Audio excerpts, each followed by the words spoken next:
आज साजरी करणार आहोत. नाटिकेचं नाव आहे निवड शाळेची. आपल्या मुलीला कोणत्या शाळेत टाकायचं? आपण आपल्या मुलीला गावातल्या शाळेत टाकू. का बरं? आपल्याकडे पैसे नसून शहरातल्या शाळेत टाकूया. नाही, तिचे ते भविष्यासाठी राहू तुमचे पैसे. काय तू म्हणशील तसं आपण गावातल्या शाळेतच टाकूया. आपल्या मुलीला कोणत्या शाळेत टाकायचं? कोणत्या काय? शहरातल्या शाळेत टाकायचं. शहरातल्याच का? आपल्या गावात पण चांगली शाळा आहे ना. नाही, माझी मुलगी शहरातल्याच शाळेत जाणार. अगं पण मी तर कंपनीत कामाला आहे. ते मला माहित नाही. ठीक आहे, करतो पैसे. जसं की आपण बघितलं, दोन कुटुंब होते. एका कुटुंबाने आपल्या मुलीचं नाव गावातील शाळेत टाकलं आणि दुसऱ्या कुटुंबाने आपल्या मुलीचं नाव शहरातल्या शाळेत टाकलं. तर पुढे काय होते आपण बघू. शाळेचा पहिला दिवस. टाटा अंकिता. बाय अंकिता. शाळेत जायचंय. आई माझं पोट दुखत आहे. बरं ना, आज घरी. टाटा अंकिता.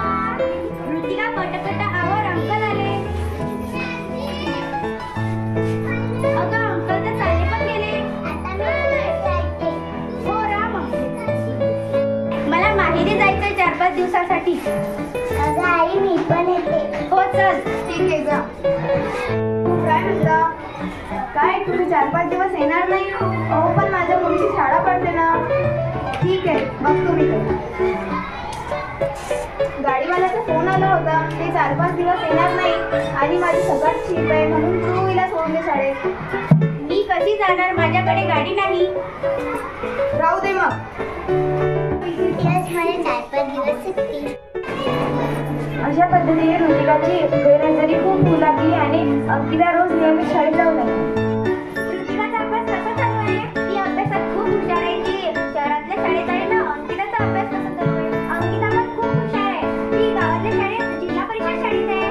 हो का? नमस्कार मॅडम. नमस्कार. काय म्हणताय तुमचं?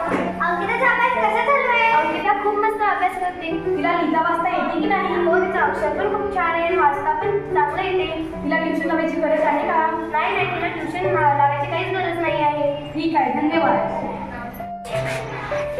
Good morning teacher. Good morning.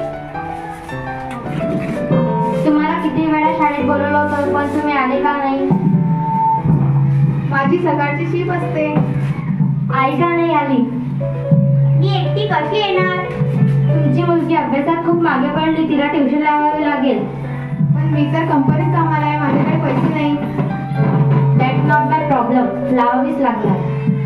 ठीक आहे, बघू. किती वेळेस म्हटलं होतं की गावातल्या जिल्हा परिषद शाळेत टाकू. झाली तुझी हौस पूर्ण?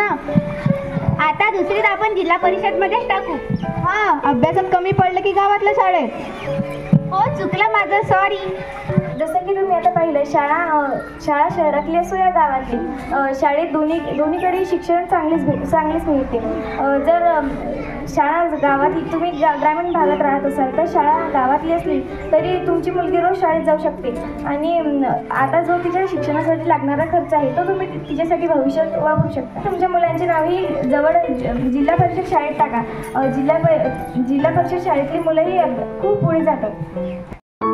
आम्ही मुली शाळा सुधारा बुद्रुक. धन्यवाद.